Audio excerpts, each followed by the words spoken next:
दोस्तों, आकर्षण का नियम एक ऐसा नियम है जिसके बारे में हम लोग बहुत ही कम जानते हैं।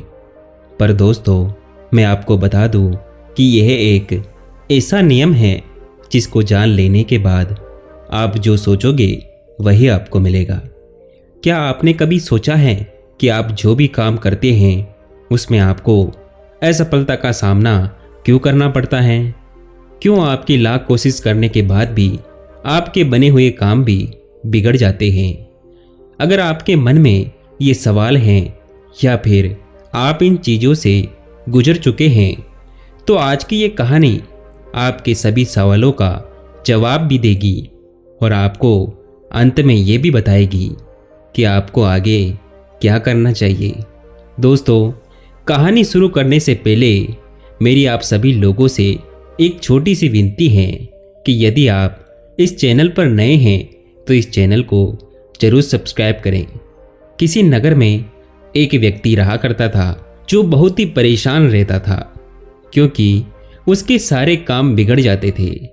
लाख कोशिश करने के बाद भी उसके किसी भी काम में उसे सफलता प्राप्त नहीं होती थी। वह बहुत कोशिश करता लेकिन उसे हमेशा असफलता का मुंह ही देखना पड़ता, जिस वजह से वह इतना ज़्यादा परेशान रहने लगा कि उसके घर में भी अशांति फैल गई। उसके घर में उसकी बीवी और 2 बच्चे भी रहा करते थे, लेकिन उसका पूरा घर अशांत और कलेश से भरा हुआ था, जिस वजह से वह बहुत ही ज़्यादा परेशान रहने लगा। उसे किसी एक ऐसे मंत्र की जरूरत थी जिससे उसका घर और उसकी जिंदगी सफल हो सके। उसने अपने इस परेशानी का हल निकालने की सोची, जिसके लिए वह व्यक्ति कहीं विद्वानों और कहीं ज्ञानियों से जाकर मिला और उनसे एक मंत्र की मांग की जिससे उसके घर में शांति और उसका जीवन सफल हो सके। उन ज्ञानियों और विद्वानों ने उसे कई सारे मंत्र दिए, लेकिन वह मंत्र उसके काम में नहीं आए और आखिरकार एक बार फिर से वह काफी निराश हो गया। घर पर बैठकर वह एकटक लालटेन को देख रहा था। तभी उसका एक दोस्त वहां पर आया और उस व्यक्ति ने अपनी व्यथा अपने दोस्त को सुनाई। उसके दोस्त ने तुरंत इसका जवाब दिया और कहा कि पास ही के जंगल में एक साधु बाबा रहते हैं जो तुम्हारी इस समस्या का समाधान अवश्य करेंगे। तुम एक बार उनसे अवश्य मिलना। ये सुनकर उस व्यक्ति के मन में आशा का एक और दीपक जल उठा और अगली सुबह ही वह साधु बाबा को ढूंढते ढूंढते जंगल में जा पहुंचा। जंगल काफी घना था, लेकिन आखिरकार उसने उन साधु को ढूंढ ही लिया। साधु ध्यान में लीन थे। तभी उस व्यक्ति ने हाथ जोड़कर विनती की और कहा, हे महाराज, मैं बहुत ही बड़ा दुखी हूँ, मेरे दुख को हर लीजिए। तभी उन साधु ने आंखें खोली और कहा कि इस दुनिया में तो हर कोई दुखी है। तुम जहाँ भी जाओगे वहाँ तुम्हें एक से बढ़कर एक दुखी देखने को मिल जाएंगे। तुम कितने बड़े दुखी हो? उसने कहा कि मैं बहुत ज़्यादा दुखी हूँ। इस पर उन साधु ने कहा कि तुम्हें मुझसे क्या चाहिए? उस व्यक्ति ने कहा कि मुझे कोई एक ऐसा मंत्र चाहिए जिससे मेरे दुख दूर हो सके। इस पर साधु ने कहा कि मंत्र ऐसे ही नहीं मिल जाते, मंत्रों को पाने के लिए कुछ करना भी पड़ता है, और जैसा मैं कहूँगा तुम वैसा कर सकोगे? उस व्यक्ति ने कहा, हाँ बिल्कुल, मैं तैयार हूँ। आप मुझे बताइए मुझे क्या करना होगा। उस व्यक्ति ने आगे कहा कि जिस तरह से आप बताएंगे मैं बिल्कुल वैसा ही करूँगा। जो नियम आप मुझे बताएंगे मैं उस नियम के अनुसार ही वे सारे काम करूँगा। आप चाहें तो मैं यज्ञ और हवन करने के लिए भी तैयार हूँ।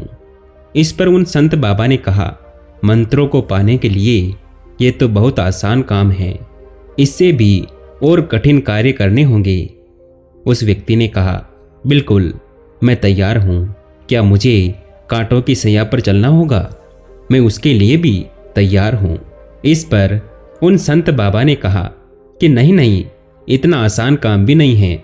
ये सुनकर उस व्यक्ति ने मन ही मन सोचा कि अगर ये सब आसान काम है तो ये संत मुझसे कौन सा काम करवाना चाहते हैं। सिर्फ ये सोचकर ही उसकी हालत खराब हो गई कि इनको तो सभी काम आसान ही लग रहे हैं।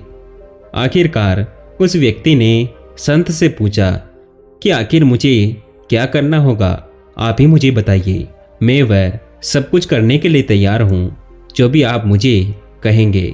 उस पर उस संत ने कहा कि जिस तरह से तुम यहाँ तक आए हो, ठीक उसी तरह से वापस अपने घर चले जाओ और अपने मन में ये बोलते जाना कि मैं सबसे सुखी व्यक्ति हूँ। ये सुनने के बाद ये व्यक्ति काफ़ी खुश हुआ और बोला कि बस इतना सा ही करना है, ये तो मैं बड़ी आसानी से करूँगा। तो ठीक है, मैं चलता हूँ।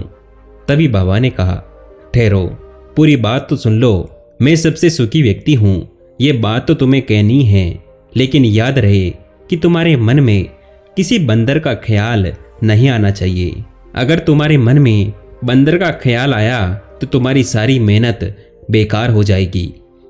वे व्यक्ति आश्रम से निकलते ही अपने मन में दोहराते हुए चल पड़ता है कि मैं सबसे सुखी व्यक्ति हूँ, मैं सबसे सुखी व्यक्ति हूँ। लेकिन जैसे ही वह ये कहता, उसके मन में साधु बाबा की वह बात याद आ जाती कि तुम्हें बंदर का ख्याल बिल्कुल नहीं आना चाहिए। और जैसे जैसे वह ये कहता है कि मैं सबसे सुखी व्यक्ति हूँ, तो उसके मन में बंदर वाली बात और भी ज़्यादा गहरी हो जाती है। जैसे जैसे वह इस मंत्र का उच्चारण करते हुए आगे बढ़ता है तो उसे बंदर दिखाई देने लगते हैं। वह सोच में पड़ जाता है कि जब मैं साधु बाबा के पास जा रहा था तब तो मुझे कोई बंदर दिखाई नहीं दिए, अब मुझे यहाँ पर बंदर ही बंदर दिखाई दे रहे हैं। लेकिन फिर भी उसने अपने मन में ये कहना नहीं छोड़ा कि मैं सबसे सुखी व्यक्ति हूँ। और ये कहते कहते वह अपने घर तक पहुँच गया। घर पर पहुँचने के बाद उसने अपनी बीवी से कहा कि हे बंदरिया, मुझे बहुत भूख लगी है, जल्दी से बंदर परोस दो। जैसे ही ये शब्द उसके मुंह से निकला, वह भौचक्का रह गया। उसका मुंह खुला का खुला रह गया और वह ये सोचने लगा कि आज से पहले बंदरों का ख्याल मेरे मन में कभी इतना गहरा नहीं था, लेकिन आज मुझे बंदर के ही ख्याल आ रहे हैं और मुझे हर जगह बंदर ही दिखाई दे रहे हैं। अब तक उसने जो भी किया था उसकी सारी मेहनत पर पानी फिर गया। वह तुरंत वापस दौड़कर संत बाबा के आश्रम पहुंचा। संत से कहा कि हे महाराज, कि ये क्या हो रहा है। आज से पहले मुझे कभी बंदर का ख्याल भी नहीं आता था, लेकिन आज मुझे हर जगह सिर्फ बंदर ही नजर आ रहे हैं।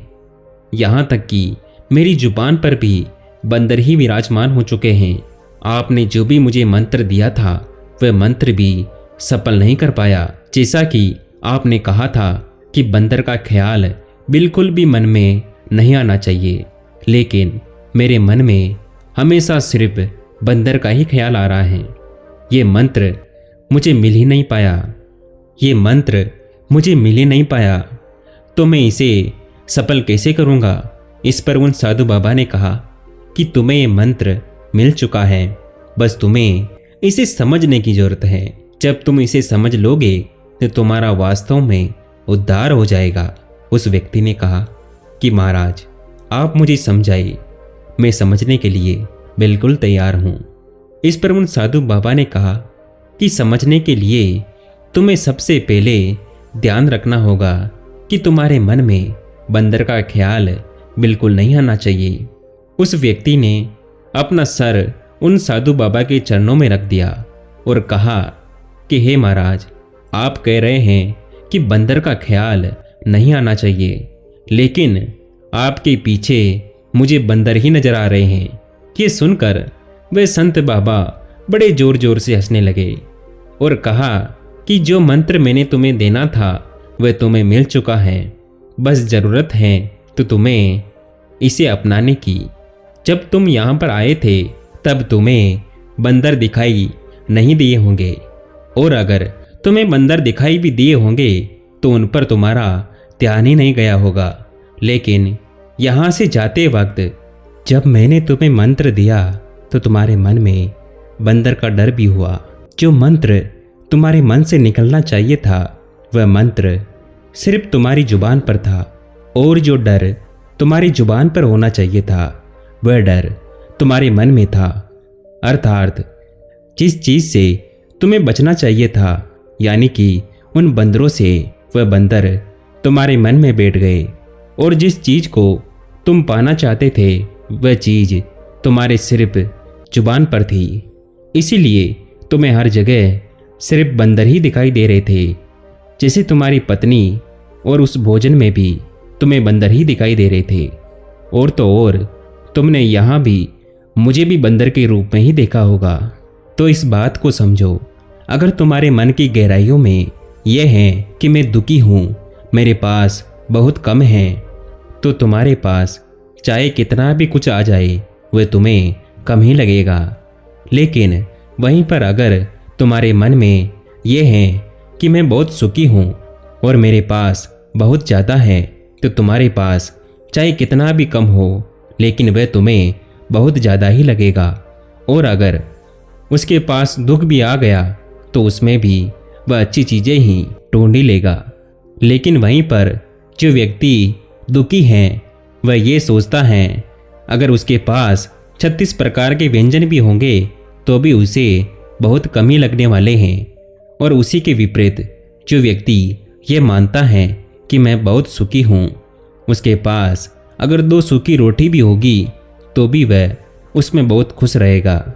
इसीलिए तुम्हें अपने अंतर मन से सुख को अपनाना होगा। जब तुम सुख को अपना लोगे तो तुम्हें हर जगह सिर्फ सुख ही नजर आएगा। इसीलिए अपने अंतर मन की गहराइयों से इस सुख को अपनाओ और इस मंत्र को सिद्ध करो। आगे उन संत ने कहा कि मुझे लगता है कि अब तुम्हें समझ में आ चुका होगा कि तुम इस मंत्र को कैसे सिद्ध करोगे। उस व्यक्ति ने कहा, जी बाबा, मैं बिल्कुल समझ चुका हूँ। मैं किसी भी काम में सफल तो होना चाहता था, लेकिन मेरे मन में हमेशा यही डर होता था कि मैं असफल जरूर हो जाऊंगा, जिस वजह से मैं हमेशा ही असफल होता था। लेकिन कभी भी मैंने अपने अंतर्मन की गहराइयों से सफल होने की बात सोची ही नहीं। जिस तरह से आपने मुझे मंत्र दिया है वह मंत्र मेरी सिर्फ जुबान पर था, लेकिन मन में यही डर था कि कहीं मुझे बंदर ना दिखाई दे। और आखिरकार जब वह मन की गहराइयों तक पहुंच गया तो मुझे हर जगह सिर्फ बंदर ही नजर आने लगे। इसी प्रकार जब मैं किसी काम को करने की कोशिश करता हूँ तो मन में डर के कारण मेरे सारे काम बिगड़ जाते हैं। इस पर उन संत बाबा ने कहा, बिल्कुल ठीक। जब तुम कोई अच्छा काम करने जा रहे होते हो तो तुम्हारे मन में उसके विपरीत विचार तुम्हारे अंतर्मन की गहराइयों में बसे होते हैं, जिस वजह से तुम उन सफलताओं को हासिल नहीं कर पाते। इसीलिए तुम्हारे मन में जो विचार हैं वे सकारात्मक होने चाहिए, तभी तुम उन सफलताओं को हासिल कर सकोगे। दोस्तों, इस पर महात्मा बुद्ध भी कहते हैं कि हमारे मन में दोनों ही विचार होते हैं, सकारात्मक और नकारात्मक, लेकिन हम नकारात्मक विचार की तरफ ज़्यादा आकर्षित होते हैं। और अगर सकारात्मक विचार जो कि हमें सफल करा सकते हैं, हमें उनकी तरफ आकर्षित होना चाहिए। जैसे ही वे विचार हमारे मन में आए तो उन्हें पकड़ने और उस पर कार्य करने में देरी नहीं करनी चाहिए। तो दोस्तों, अगर आप भी सफल होना चाहते हैं तो आपके मन में जो विचार हैं वह आपके अंतर्मन की गहराइयों से होने चाहिए और सकारात्मक होने चाहिए।